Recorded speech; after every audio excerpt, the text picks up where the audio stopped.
Bueno, buenas tardes. Comenzamos con una nueva entrevista.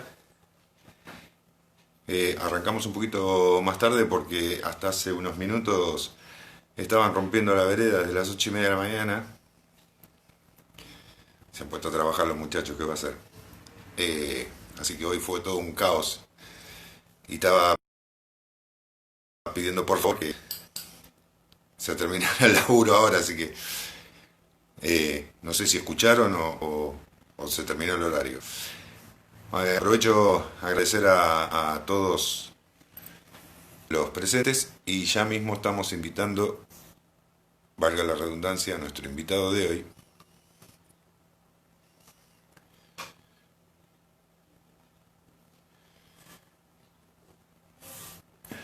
Muy bien.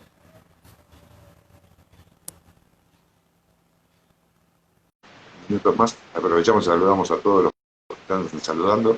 Que les pido disculpas, como la otra vez creo que dije, pero a veces pasa tan rápido que si menciono a alguien y no menciono al resto, me parece una falta de respeto para todos, entonces hago un saludo general, sepan disculpar.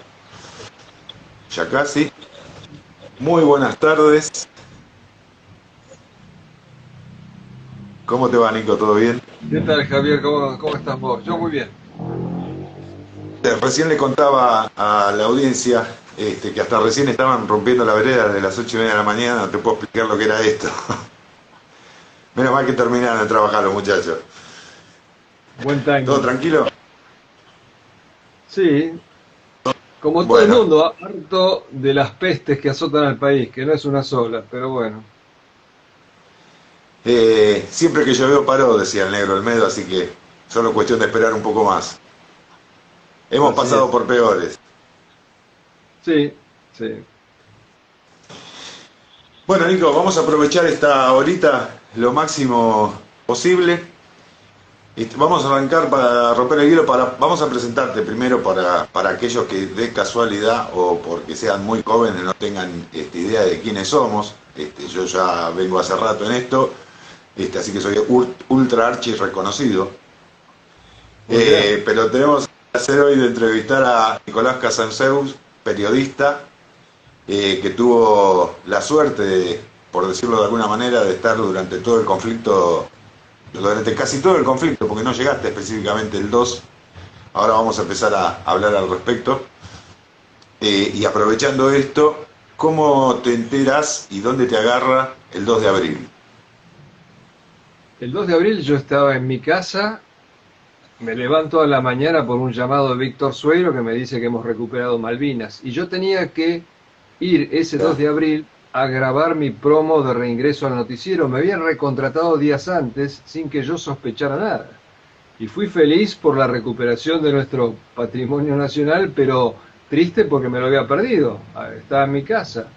Llego de traje y corbata, le pregunto al productor, ¿a quién mandaste? No, no mandé a nadie. ¿Cómo no mandaste a nadie? No, porque fulano tiene que conducir la batalla política, Sutana es mujer, Mengano tiene asma. Le digo, pero mandame a mí. Ah, bueno, me dijo. Claro, lo tenía todo fríamente calculado, por eso me había recontratado. Y así, del traje y corbata, me subí a un avión para Comodoro Rivadavia, llegué el mismo 2 de abril, no los dejaron cruzar a los periodistas el 2 de abril y recién el 3 hubo un charter que fuimos como unos 40 periodistas que estuvimos un par de horas ahí frenéticamente haciendo notas. Mirá, ¿qué te pasó por la cabeza en ese momento? Bueno, sobre todo, dos cosas. Una sensación surrealista que esto no puede estar pasando. Porque era como que la composición de primer grado inferior que la maestra todos los años le da a los chicos, las Malvinas son argentinas, se había convertido en una realidad, ya no era una composición escolar.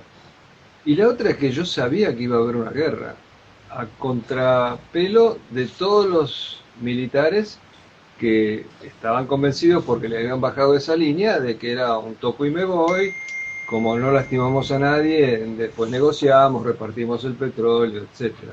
Pero yo tenía, después de haber tenido muchas lecturas de historia y de conocer la idiosincrasia inglesa y algo de sentido común, de que iba a haber una guerra. Bueno, mirá cómo son las cosas. Lo próximo que te iba a preguntar era eso. Hoy sabemos todos qué es lo que pasó. Siempre se rumoreaba de que no iba a pasar absolutamente nada, que era un toco y me voy, como vos dijiste. Sin embargo, evidentemente vos tenías otra visión y lo especificaste por qué. Una vez que estuviste en Puerto Argentino, ¿cuál fue la sensación de ver todo eso que habíamos visto durante tanto tiempo en libros y en fotos, pero en vivo y en directo? Bueno, por empezar, como te dije, una sensación surrealista de ver la bandera argentina flameando allí, era como para pellizcarse, ¿estoy durmiendo o esto es real? Después, el frenesí de la llegada de las tropas y armamentos bastante desordenados, pero con una gran carga emotiva, ¿no?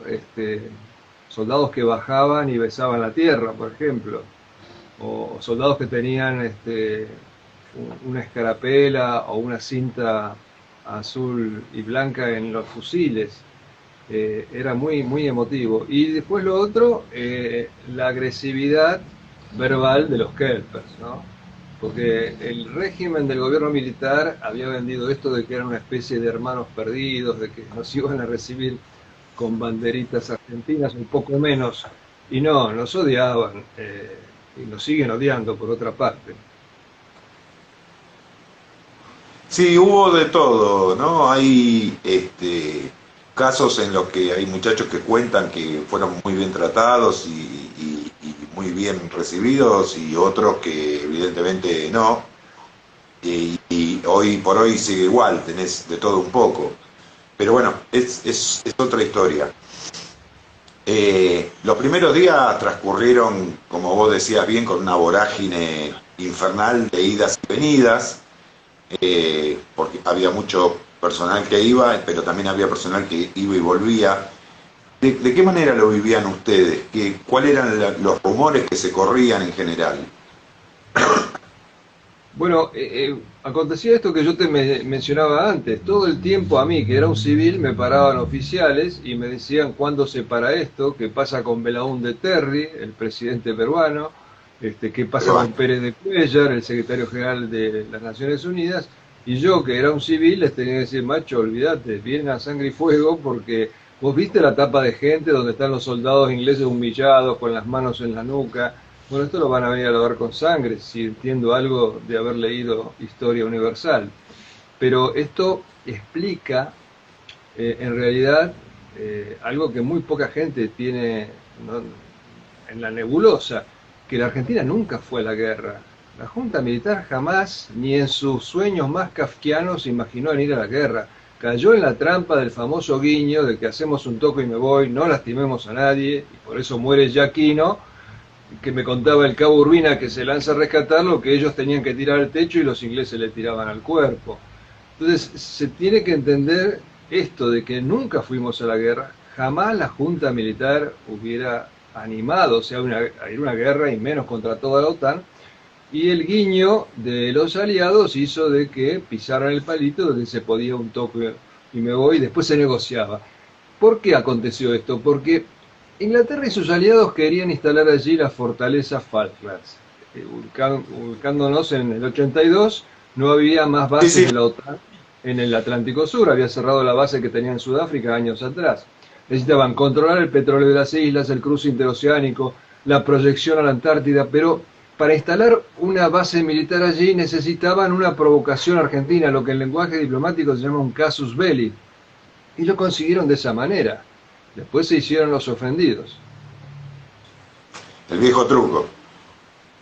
Claro, por supuesto, lo han hecho muchas veces, ¿no? Las grandes potencias. Y nosotros, no nosotros, los integrantes de la Junta Militar cayeron en esa trampa y después no pudieron dar marcha atrás, porque el pueblo se había lanzado a plebiscitar la recuperación de las islas, se ponía a cocinar, tejer, donar, y si en ese momento se retrocedía, lo hubiera tomado muy mal. De hecho, esto me lo contó el propio sobrino del ministro de Defensa Frugoli, el ministro de Defensa de Galtieri. Cuando Galtieri se da cuenta que cayó en una trampa, que la flota viene en serio, que Estados Unidos no va a ser neutral, le dice a Frugoli, saquemos las tropas de las islas. Y Frugoli le contesta, no podemos, la gente nos cuelga en Plaza de Mayo. Y así sería, porque ese fervor de la gente duró hasta el último día. La gente seguía donando, ayudando, anotándose de voluntario. Hay 200.000 voluntarios civiles adultos que se anotaron y muchos jovencitos de 15, 16 años que no titubeaban en ir a anotarse, no los aceptaban. Pero inclusive el último día, el día de la rendición, está en los diarios, va de nuevo la multitud a Plaza de Mayo insultando a los generales, llamándolos como cobardes. ¿Qué significaba eso? Que querían que siguiera el empeño bélico. Sí, yo de esa no me enteré sí de la plaza del 10 de abril, que fue increíble como estaba esa plaza, hacía muchísimo tiempo que no la veía así, y que queda claramente marcado cuál era la posición de la sociedad en general. Cada vez que Galtieri mencionaba a él como presidente, lo abucheaban y lo insultaban hasta en arameo, y cada vez que se refería a la recuperación de las Islas Malvinas, la plaza estallaba en una ovación. Claro, la gente hacía clara diferencia entre el gobierno de turno y la gran causa nacional. Por eso yo siempre digo, hubiéramos reaccionado como pueblo de manera exactamente igual, hubiera sido Isabelita, Alfonsín, cualquiera que hubiera estado al frente en el momento en que el país se enfrentaba al usurpador, la sociedad hubiera reaccionado exactamente igual. El 1 de mayo fue una fecha relativamente clave, por decirlo de alguna manera, que marca un antes y un después de lo que era la estadía en Malvinas. En general para todos era una instrucción un poco más intensa, al menos como veíamos las cosas los soldados, y otra cosa fue a partir del 1 de mayo que empezaron no solo el bombardeo a la pista, sino los combates y los derribos aéreos. ¿Dónde te encuentras vos el 1 de mayo y qué te sucede específicamente? Bueno, yo en los días de abril pasaba bastante tiempo en el aeropuerto porque estaba ese puente aéreo gigantesco y el movimiento estaba concentrado en su mayoría allí. Y yo molestaba al jefe de la base Malvinas, al comodoro Héctor Cholo Destri, ¿cuándo van a atacar? ¿Cuándo van a atacar? ¿No es cierto? Entonces un día me dice, mira, van a atacar mañana. Me lo dice el 30 de abril. Él había hecho sus cálculos. Le digo, bueno, quiero filmar el ataque. Bueno, nosotros te acobachamos con los artilleros, pero primero anda a pedirle permiso a Menéndez. Y Menéndez, por supuesto, me dijo que no, porque todo lo que yo le pedía a Menéndez me decía que no. Así que lamentablemente no me pude quedar esa noche y aceptó el comodoro Destri. A las 4:45 de la mañana nos despierta el ruido de los bombazos en Puerto Argentino, salimos disparados del hotel, a Plangus, era de noche cerrada, pero bueno, estaba el espectáculo ese de los fuegos de artificio, y después con mucha dificultad logramos llegar al aeropuerto porque nadie nos quería llevar. ¿Vos ya habías cubierto algún otro combate o este era el primero? Yo había cubierto combates pero de baja intensidad porque estuve cubriendo en Centroamérica las guerras civiles, que más bien eran guerras de guerrillas y contraguerrillas. Así que nunca había estado en una guerra de alta intensidad como esta, pero además una guerra tan especial que tenía elementos de la Primera Guerra Mundial, como las trincheras, elementos de la Segunda Guerra Mundial, como los combates aeronavales, y elementos de la Tercera Guerra Mundial, que supuestamente no había ocurrido todavía, que era la guerra electrónica. Todo eso mezclado. Y de todas maneras supongo de que las sensaciones al momento de estar cerca de los combates son siempre distintas. Ese 1 de mayo te agarró más lejos. ¿En algún momento estuviste más cerca? No, después lo que hacíamos nosotros era ir con mucha frecuencia a la base aérea, que estaba en jurisdicción de la Fuerza Aérea, porque yo tenía un sensor de ejército que me impedía mucho mis movimientos en las unidades de superficie, e inclusive en las de infantería de marina, tenía prohibida la entrada por el capitán Robacio, a quien yo le pedí estar allí, y él, a través de un teniente de apellido Aquino, dijo: no queremos civiles aquí, porque después les pasa algo y hay que pagarlos por lo que no valen. Lo cual es lamentable porque si me hubieran dejado ir a las posiciones del BIM 5 hubieran tenido fotografías, filmaciones, etcétera. Entonces, teniendo esa férrea censura de parte de los que manejaban las tropas en tierra, la solución para tener notas bélicas realmente era ir al aeropuerto, que era bombardeado 3 y 4 veces por día. Además, con el plus adrenalínico de que cuando había alerta roja, todos los soldados se metían en la cubierta y nosotros teníamos que salir porque desde un pozo de zorro no ves nada. Se complica. ¿Qué pasa por la cabeza en ese momento? Más allá de lo profesional, ¿no? O sea, el objetivo tuyo, en este caso de tu camarógrafo, del personal que haya ido con vos, es obviamente obtener la nota. Pero en lo personal, más allá de lo profesional, ¿qué pasa por la cabeza? Mira, depende de cada uno, porque todos respondemos distinto a los estímulos del peligro. La gran cantidad de miedo obviamente paraliza, que fue lo que le pasó a un ayudante mío que lo tuve que mandar de vuelta al continente por ese motivo. Pero a mí ya me había pasado en Centroamérica, la adrenalina te hace sentir intensamente vivo. Es una sensación agradable, aunque no sea políticamente correcto decirlo. No, no, está claro. Conocí una vez en Centroamérica un fotógrafo alemán que coleccionaba guerras porque buscaba, como él decía, los orgasmos. O sea, para él decía, el boom boom es como un orgasmo. Ya. Es realmente muy excitante. No a todo el mundo le pasa lo mismo, como decía antes, algunos se paralizan. Mi ayudante de cámara se paralizó, temblaba como una hoja el primer día, el 1 de mayo, después seguía temblando el segundo día. Bueno, finalmente decidí mandarlo de vuelta al continente porque me apiadé de él y porque además en esa condición no me servía y mejoró yo porque yo tenía que llevar los equipos después de haberlo mandado al continente. Pero aquí una anécdota que ilustra que la vida no es para nada justa, ¿no? Él vuelve al continente cuando era todo euforia. Entonces después, al regreso mío, me muestra una revista con una foto de él enorme y un título a toda página que decía "Volvió con la muerte en la mirada".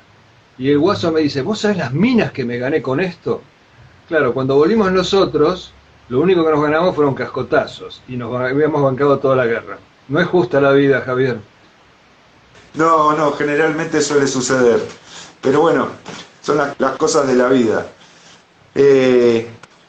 Mucho se habla de la falta de comida y ese tipo de cosas, y en realidad poco se explica el tema de la logística. ¿Cómo lo viste vos? ¿Cómo lo sentiste? Bueno, por supuesto, toda logística en la guerra es complicadísima. Yo lo he visto con mis propios ojos. La morocha, o sea, la cocina de campaña, se va acercando a una posición, de repente alerta roja, bueno, todo el mundo a cubrirse y esa morocha o no llegaba a la posición o llegaba con la comida fría, eso es natural. Lo que no era tan natural era la falta, yo digo, de empatía del generalato para con los soldados argentinos, porque en las islas había 300.000 ovejas y habían prohibido carnearlas, vos lo sabes muy bien. Toda guerra es sinónimo de hambre, pero se habría mitigado mucho más si se hubiera permitido carnear esas 300.000 ovejas. O sea, se hacían los gentilhombres cuidando los intereses de los kelpers, pero en perjuicio de sus propios soldados, ¿no? Había como una especie de actitud de pisahuevos con tal de no ofender a los kelpers, por ende y obviamente a los ingleses.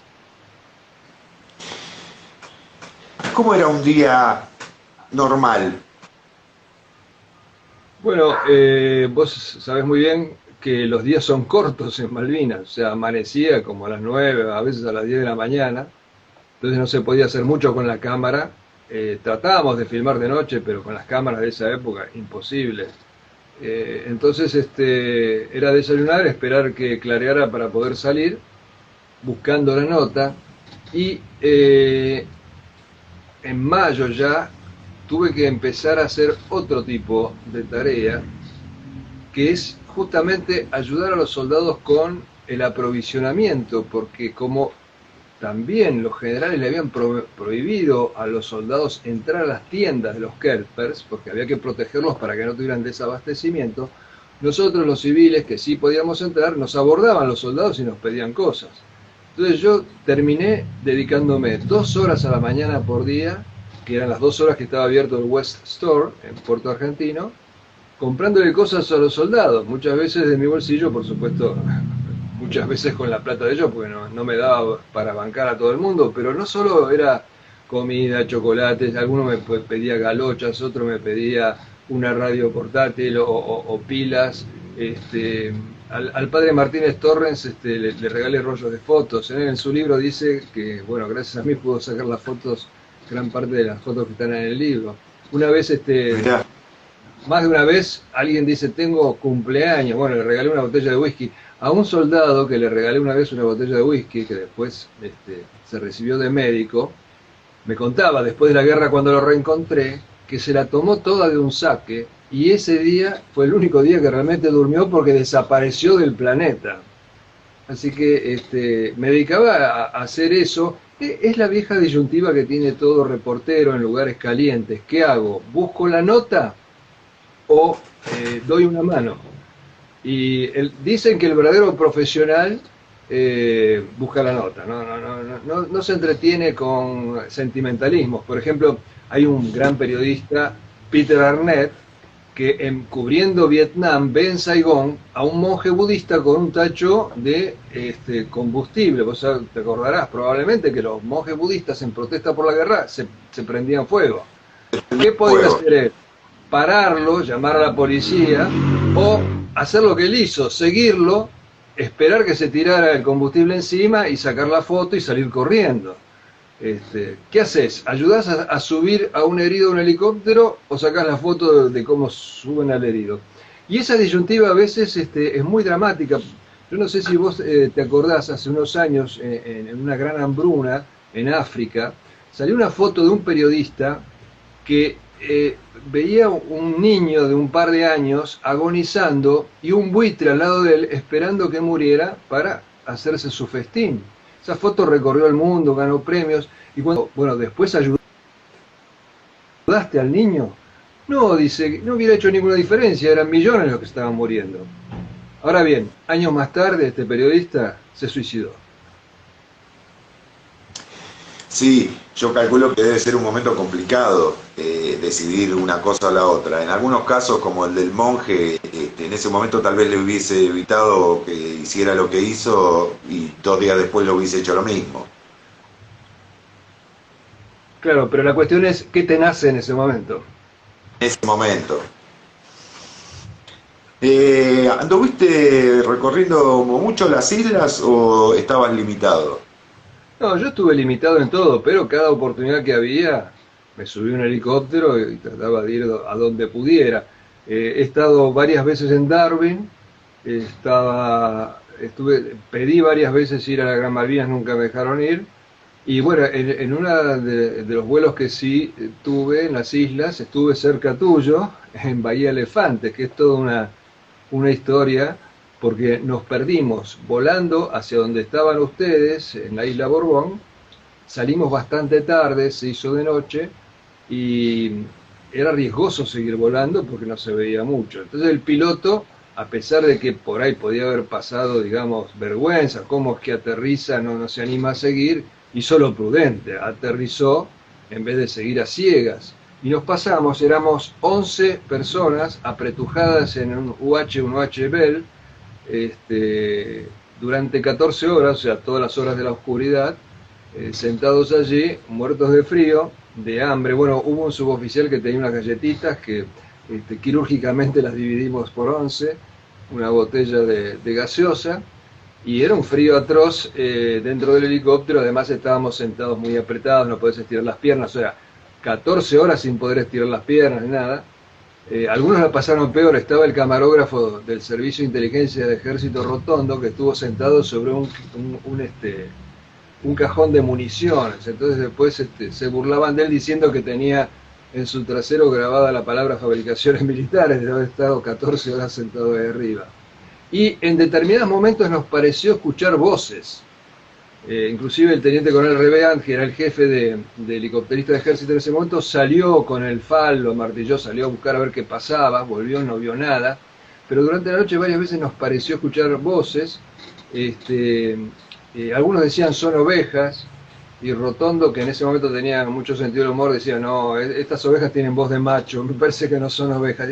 Y a la mañana, cuando amaneció, no vimos señales de ovejas alrededor. Entonces, la teoría es que podían haber sido comandos ingleses que después atacaron Isla Borbón, donde vos habías estado, que no se iban a dar a conocer por un blanco que no era rentable si estaban preparando un golpe contra ustedes. Sí, obviamente no digo que no fueran importantes los que estaban arriba del helicóptero, pero el objetivo era otro. Claro, claro. Bueno, ahí llegamos a Borbón, después volvimos a Darwin, y en Darwin ya nos daban por desaparecidos, porque habían perdido todo contacto con nosotros. ¿Cómo era la comunicación con el continente? Bueno, nosotros hablábamos con el continente desde un local que se llamaba Cables and Wireless, o sea, cables y telegramas, eh, donde gente de la Fuerza Aérea había tomado posesión y desde allí hacíamos nuestras transmisiones, ya sea para la radio o yo mandaba mis telex con mis notas a la revista Siete Días, porque debido al estado de la tecnología en ese momento no se podían hacer transmisiones vía satélite. Nosotros los videos los embarcábamos en los aviones que burlaban el bloqueo. Y las comunicaciones día a día o hablar con los familiares lo hacíamos desde ese lugar. ¿Transmitiste para la tele, no digo en vivo porque lo acabas de aclarar, pero haciendo algo para la tele específicamente como si fuera un estudio o algo por el estilo, puede ser? Bueno, ahí un técnico de ATC Canal 7, Eduardo Dorigo, había montado un estudio de radio y televisión, pero yo no lo utilizaba porque mi trabajo era para el continente, eso más bien lo utilizaba primero un locutor, Norman Powell, que se fue antes del 1 de mayo, y después lo utilizaba el famoso Padre Fernández, que hablaba a las radios de Buenos Aires, hablaba a las madres, también llegó a hablarle a las madres de los ingleses, diciéndole que mejor que sus hijos se vuelvan, pero esto molestó a Menéndez, se le ocurrió a Menéndez que estaba revelando secretos militares y prohibió al padre Fernández seguir comunicándose con las radios de Buenos Aires. La única vez que yo salí de ese estudio fue cuando atacamos al Invencible, y entonces di la noticia en español y en inglés para los Kelpers y para los pocos militares argentinos que podrían estar viendo televisión, pero sobre todo para los Kelpers, un poco como chicana, ¿no? Para que les doliera que habíamos alcanzado su portaaviones. Por eso di la noticia en español y en inglés. Ahora vos fijate lo que es la desinformación. Yo tenía un cable de Telam que por suerte lo leí y cité la fuente, porque el cable de Telam decía que el portaaviones había sido atacado, obviamente por los Super Etendard y por 4 aviones Skyhawk de la Armada, lo cual era falso. Eran 2 aviones de la Armada Super Etendard y 4 de la Fuerza Aérea. Pero yo creo que ahí se verificó esa puja que vos habrás también sido testigo entre las armas, ¿no? De adjudicarse cosas y la bronca que había en los distintos tipos de armas que habían dado esa información incorrecta. Por suerte yo cité la fuente, pues si no yo hubiera quedado como el que dio la información incorrecta. Es muy, muy difícil dar la información en situaciones extremas porque son contradictorias, muchas veces son interesadas, muchas veces está el teléfono roto, muchas veces la gente habla por miedo, ¿no? Como dice un proverbio ruso, el miedo tiene los ojos grandes, y entonces vos citás a alguien que está seguro que lo vio, pero lo vio con los ojos de miedo y no era así, y entonces estás transmitiendo algo que no fue. Sí, si a eso le sumás inteligencia y contrainteligencia o información dicha a propósito para generar algún resultado, termina siendo una serie de contradicciones en el mismo día y por ahí en la misma hora que vos terminás diciendo al final a quién le creo.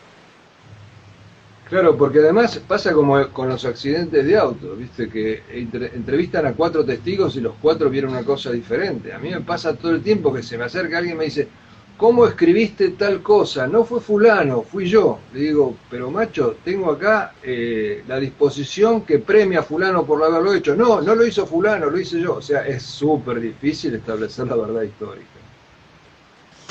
Sí, hablando de escribir, ni bien volviste de la guerra, escribiste 2 libros, los cuales después los ampliaste, los mejoraste.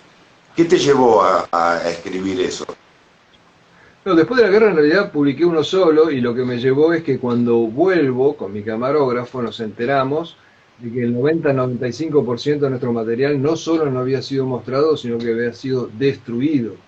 Como dice Clarín en una nota reciente, faltan 100 horas de grabación nuestra. Entonces imagínate la amargura nuestra. Creo que mi camarógrafo nunca se recuperó de eso, no quería hablar de Malvinas, andaba muy mal hasta que falleció. Yo creo que en gran parte había jugado su vida para filmar eso y se lo habían destruido. Obviamente se ve que lo que nosotros grabamos no era funcional a la propaganda triunfalista del continente, pero igual es una barbaridad, lo hubieran guardado como material histórico para mostrarlo dentro de unos años, aunque más no sea. Entonces, al ver que yo no, muy a pesar mío, no había podido cumplir con mi trabajo de informar a la gente, decidí compensarlo escribiendo este libro, contándolo en un libro que se llamó Malvinas, Sangre y Fuego. Después vino mucho más tarde el de fotos, porque yo no soy fotógrafo, pero tenía mi cámara personal y sacaba fotos de cómo era la vida cotidiana de los soldados. Las tuve guardadas durante muchos años por toda la mala onda que había con Malvinas cuando regresamos. No se me ocurría hacer un libro en ese momento. Y 25 años después, cuando sale una dirigente kirchnerista, Gabriela Cerruti, a perseguirme, a calumniarme, bueno, le contesté diciendo, bueno, este fue el empujón para sacar, desempolvar las fotos y hacer este libro, que afortunadamente, pues fíjate, muchas veces uno está triste porque no se le da lo que quiere. Yo quería rollos de fotos normales para sacar y se habían acabado en Puerto Argentino y solo me podían vender slides, diapositivas, y no me gustaban las diapositivas, pero no tuve más remedio que usar las diapositivas. Ahora, las diapositivas 25 años después habían conservado toda su calidad, cosa que no hubiera pasado con las fotos comunes. Entonces fue ahí que publiqué el libro.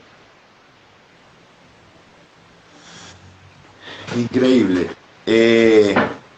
Yo sé que va a resultar rara la pregunta, pero ¿qué se siente estar en combate? Bueno, esto que yo te decía de la adrenalina, ¿no? Es una sensación de gran excitación. Pero voy a un punto. Perdón, voy a un punto en particular. Que me refiero que voy a un punto en particular. Es sabida tu historia de haber disparado un cañón. Bueno, la historia tiene su prehistoria, que es que cuando llegamos a las islas, mi camarógrafo Lamela y yo pedimos armas para participar de la defensa, ¿no? Un gesto ingenuo probablemente. Se nos mataron de risa los militares, ¿no? El mayor Doglioli, que era uno de los ayudantes de Menéndez, me dijo, si a vos te dan un arma, hago un pozo de 3 metros, me meto ahí y no salgo hasta que termine la guerra. Qué poca confianza. Como yo seguía molestándolo con esto, me dijo, bueno, armen una compañía de tiradores periodistas y ahí vamos a ver si les damos armas, ¿no? Seguía bromeando. Pero era un sentimiento genuino. Por ejemplo, mi camarógrafo, en medio de un combate, un bombardeo, me dijo, estuve pensando, si acá hay 10.000 tipos defendiendo las islas, yo soy el 10.001. Bueno, no nos dieron armas, pero estábamos filmando 2 días antes de la rendición un combate de artillería y finalmente se me dio. El jefe de la batería me dejó tirar un cañonazo contra los ingleses. Bueno, me dijeron, abrí la boca porque si no te vas a quedar sordo de la estampida. Yo en la emoción no abrí la boca, creo que ando medio sordo por ese motivo. ¿Cómo gordo? Sordo. Sordo. Sí. Está bueno. ¿Vos también? Pedí que me dejaran tirar por segunda vez, no me dejaron, siguieron tirando los profesionales, y después de la guerra el teniente Caballero, a quien también han criticado por dejar que un civil tirara un cañonazo, que era contra los ingleses que ya estaban en Monte Longdon, dijo, una vez me explicó, yo te dejé tirar porque esta no era una guerra entre el ejército inglés y el ejército argentino. Esta era una guerra entre la nación británica y la nación argentina. Y todo argentino está obligado a armarse en defensa de su país. Por eso te dejé tirar. ¿Cuál fue la sensación al momento de tirarla del violín? Bueno, excitación, alegría, satisfacción. Era como, a ver, no sé, alguien viendo las imágenes donde yo tiro el cañonazo, me dicen que parezco un chico con el regalo de Navidad. Bueno, fue así. Después se tejieron distintas, como pasa siempre, distintas leyendas. Desde que hay gente que dijo que yo fui el que tiró el último cañonazo de la guerra. Bueno, falso, por supuesto, no fue el último, siguieron tirando mucho tiempo después. Hasta los que dicen que yo me fui en el último vuelo del Hércules, horas antes de la rendición, porque yo tenía miedo de que me fusilaran los ingleses porque un civil no puede usar un arma de guerra. Yo te doy mi palabra de que no se me pasó nunca por la cabeza eso, porque me fui, porque no quería caer prisionero, no quería entregar los equipos, no quería entregar el material, no quería ver la rendición, no quería verlos a ustedes levantando los brazos, y bueno, me jugué yendo en un vuelo que fue bastante peligroso. Iba a llegar a eso ahora una pregunta posterior, pero ya que la mencionás, ¿cuál fue la sensación antes de subir a ese vuelo y durante ese vuelo?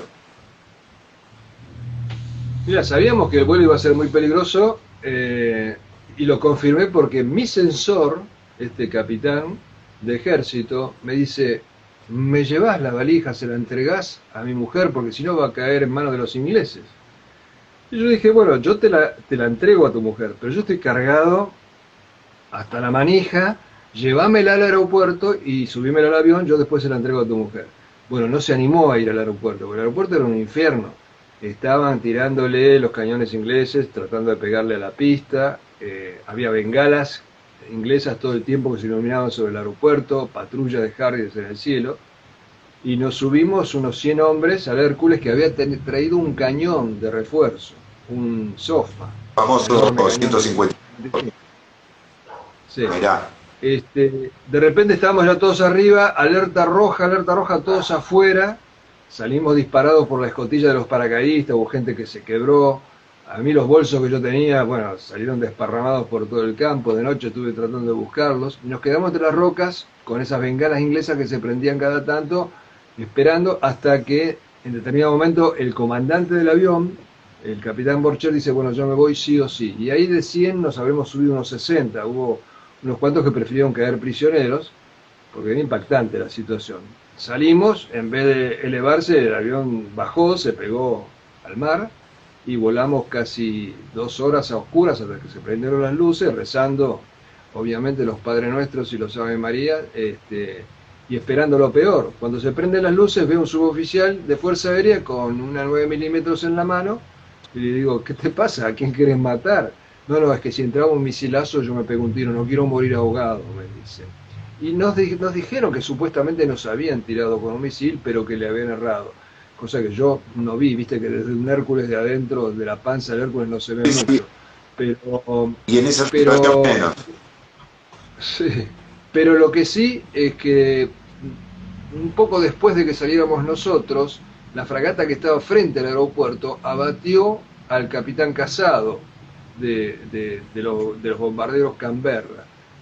Así que nos podía haber tocado perfectamente a nosotros. Cuando se prenden las luces, mi camarógrafo me dice, vos sabés que me desmayé durante el vuelo. Y tiempo después, cuando le hacen un estudio porque se había enfermado de cáncer, le descubren un microinfarto. O sea que lo había tenido en pleno vuelo ese microinfarto. ¿Qué tan cierto hay esto de que, en base a lo que venías contando, de que los creyentes se hacen más creyentes y los no creyentes se hacen creyentes en esos momentos? Bueno, eso lo pude comprobar, pero yo ya lo había leído, ¿no? Que en la guerra no hay ateos. El ser humano se acuerda de Dios y de los soldados cuando hay peligro. Después se olvida de Dios y desprecia a los soldados, ¿no? Una vieja máxima. Y yo conocí gente que decía, yo era ateo, pero suspendí mi ateísmo hasta un mejor momento. O evangelista, había uno que decía, no, yo no quiero rosario porque yo no soy católico. Y al primer bombardeo fue corriendo al cura a pedirle un rosario. Es un escudo la fe, es un escudo que te protege, que te da fuerzas, que te da seguridad. Y en el caso de los pilotos de la Fuerza Aérea, esa fe también los convirtió en unas máquinas mortíferas porque creían en la vida eterna. Eran profundamente religiosos los pilotos de la Fuerza Aérea, habían sido formados así, salían confesados y comulgados y sabían, estaban absolutamente convencidos que la vida no terminaba allí. Entonces no había nada más peligroso que un piloto recién confesado, ¿no es cierto? Con esa carga. La fe mueve montañas y eso es absolutamente cierto, porque además de la función específica, los capellanes que tuvimos en Malvinas eran tipazos que se metían a ayudar a los soldados también en lo cotidiano. El padre Fernández llevaba los bolsillos llenos de caramelos y de cigarrillos y a cada soldado decía, toma un caramelo, un minuto de dulzura, toma un cigarrillo, un minuto de paz.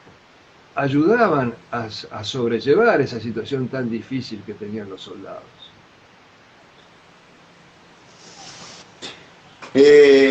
Yo supongo que debe de tener cientos de miles, me quedo corto de anécdotas, pero contame un par de las que se puedan contar. Sí, también están las que no se deberían contar.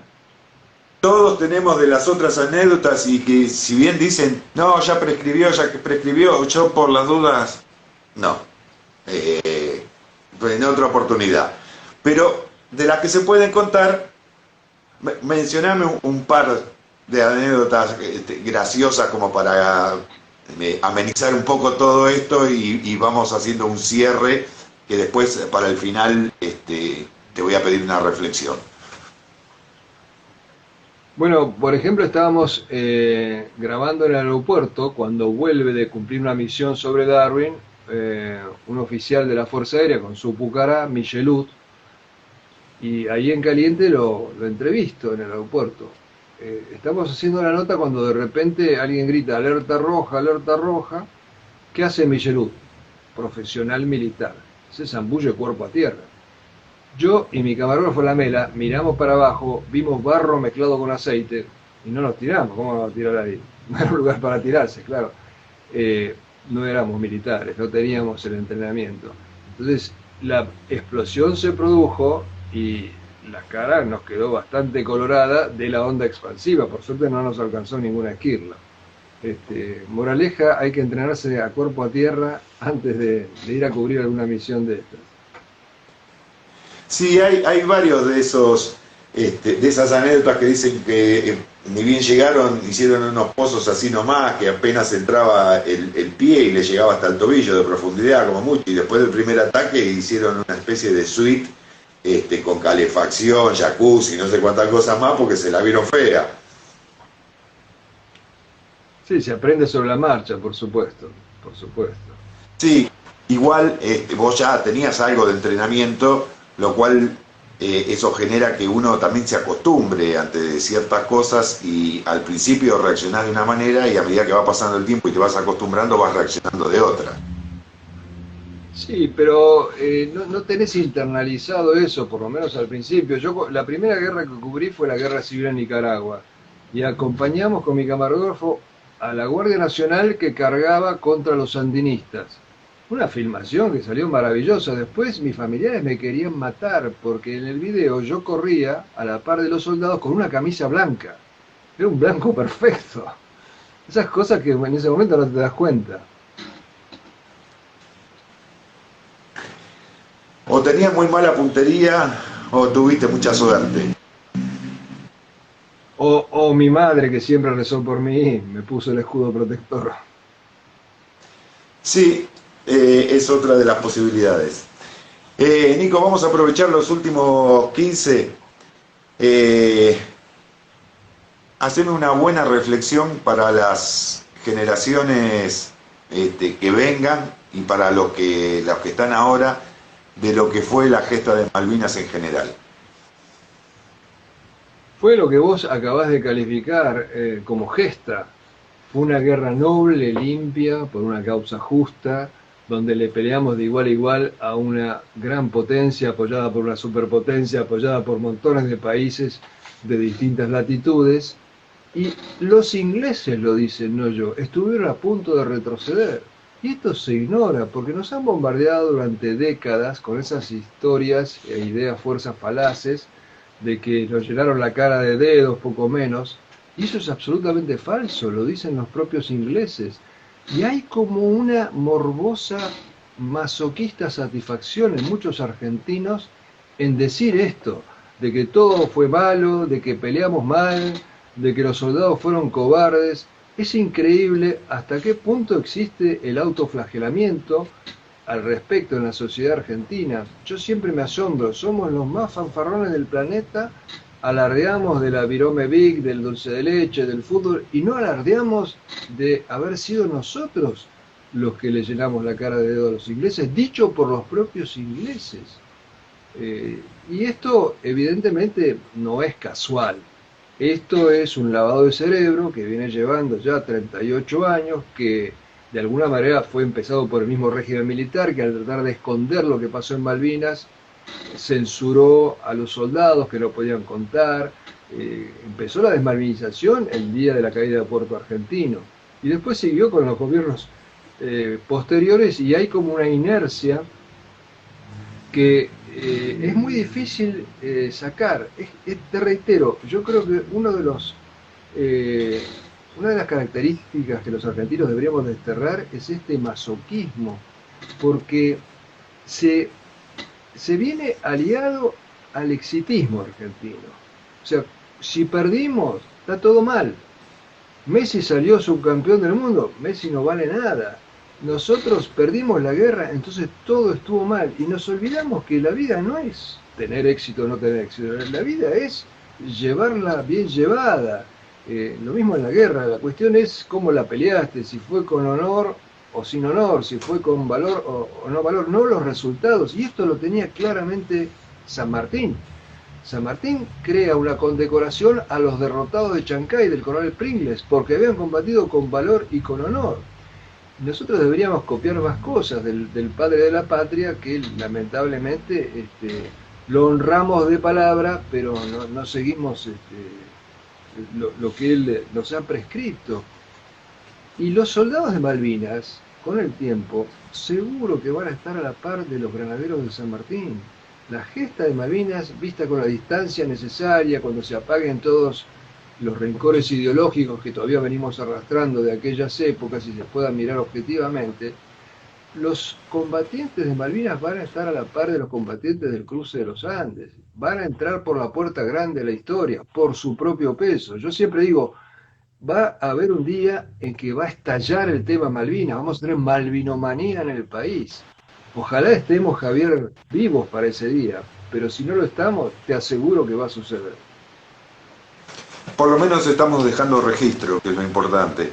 Recién hablabas de fútbol. Yo creo que el mejor ejemplo al respecto del comportamiento en general, porque también cometemos el error de generalizar y no está bien. La sociedad es un tanto exitista. En el 86 salimos campeones y los jugadores y Bilardo eran unos genios, unos ídolos, unos héroes, y que había que hacerles monumento.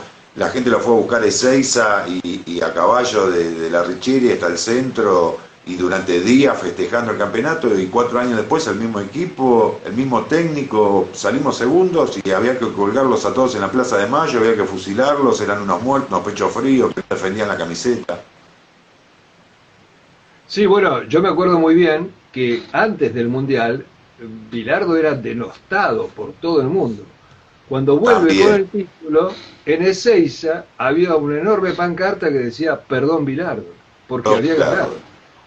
Y a mí me pasó que yendo con mi coche por Corrientes, de repente veo la marquesina del Gran Rex, que era un cine en ese momento, y decía Héroes. Yo dije, ¿hicieron la película de Malvinas? No, Los Héroes, la película Héroes, estaba dedicada al Mundial. Sí, ya que hablas del cine Rex, no vayas a mencionar Pampers ni esas cosas que nos echaba la edad. Bueno, bien llevada no importa.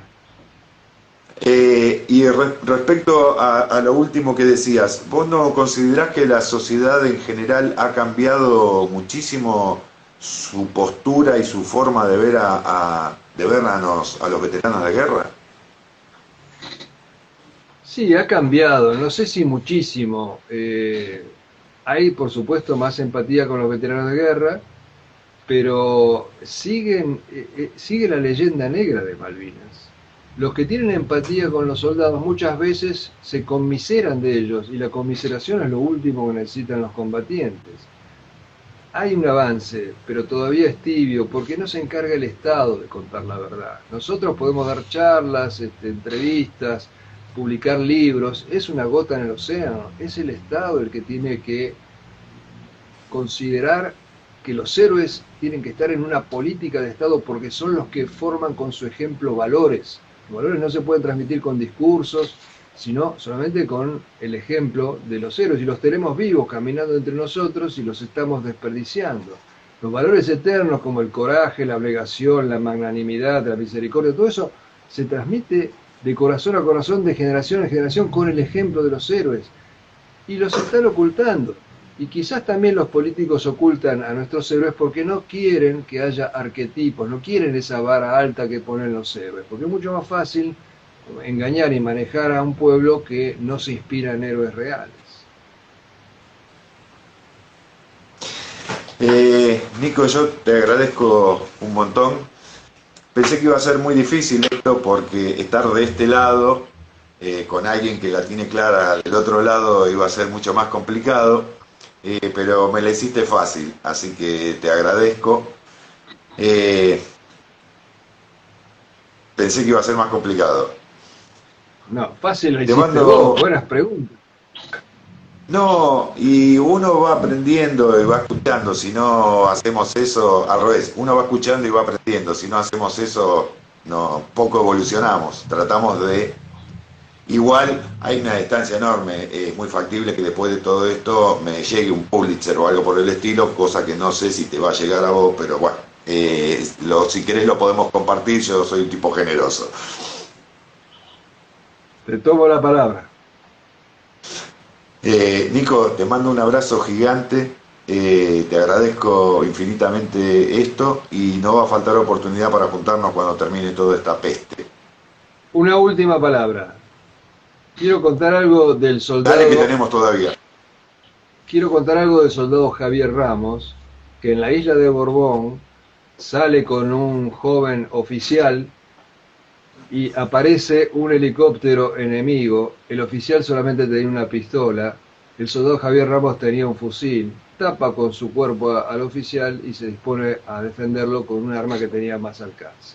Ese eras vos, soldado Javier Ramos. Mis respetos. Muchas gracias, Nico. Agradezcamos que el helicóptero no estaba artillado porque si no poco hubiese podido hacer, pero bueno, la intención es lo que vale. Absolutamente. Una muestra más de lo que eran nuestros mal llamados chicos de la guerra en la gesta de Malvinas. Nico, te mando un abrazo gigante, muchísimas gracias y nos volvemos a ver en cualquier momento. Dale, un abrazo grande, Javier. Cuídate mucho, Vos también. Que Dios te bendiga. igualmente.